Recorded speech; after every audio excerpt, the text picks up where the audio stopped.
Nice to see you, Senator. How are you? Let me introduce Senator Chiles. How do you do? Very nice to see you again, especially in Egypt. Delighted to be here. And this is Senator Nunn. President, good to see you again. Nice to be with you. Nice to be with you. That's that. You know, this is the suits. Yes, we just had a little Boat tour out there. Yes, crossing it. Please. Yeah, please.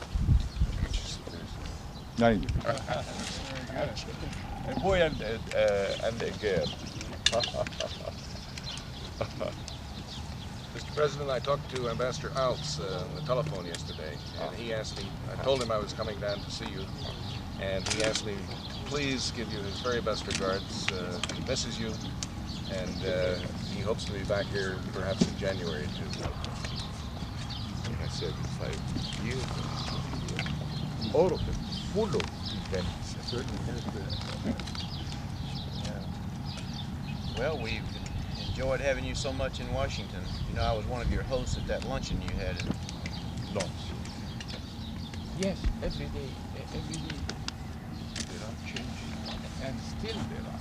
ربما السيناتورز يقولوا بحاجه بيبقى معاهم.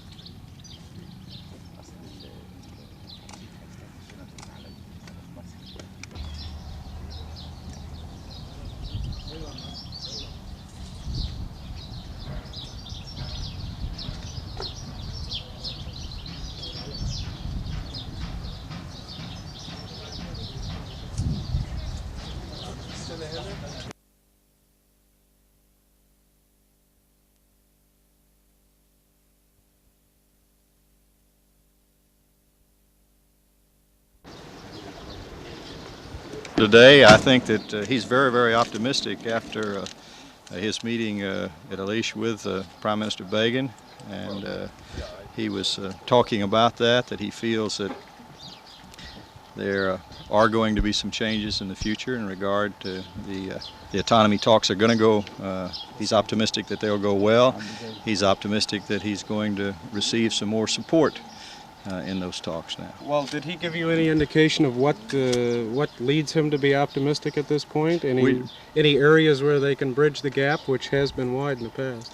Well, I think he feels that from the meeting at El Arish and the fact that territory is actually being turned over, that all of the Arab world is seeing that now, and that's causing a shift in opinion.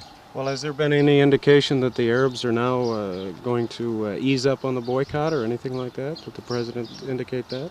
He just really gave us his general optimistic feelings in this regard. I think the main thing is that he's optimistic that the peace treaty being implemented and Israel actually turning over territory to Egypt is going to change the psychological climate, not only in Israel and Egypt, but also in the Arab world. So we had a real sense of optimism here rather than any specific details.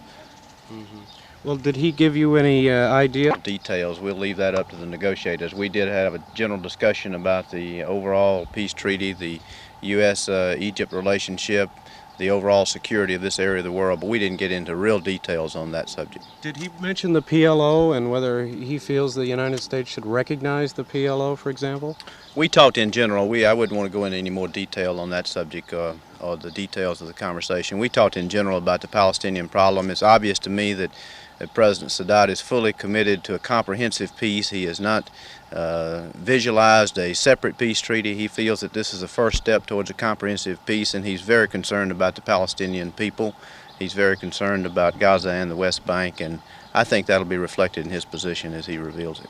Well, so far there's been some reports that say the Palestinians or that Egypt has had contact with the PLO or with other Palestinian officials. Did he indicate anything like that to you? Well, we didn't get into that subject in any detail. Very good. Senator, what's your name, please, sir? None. You in here. Thank you.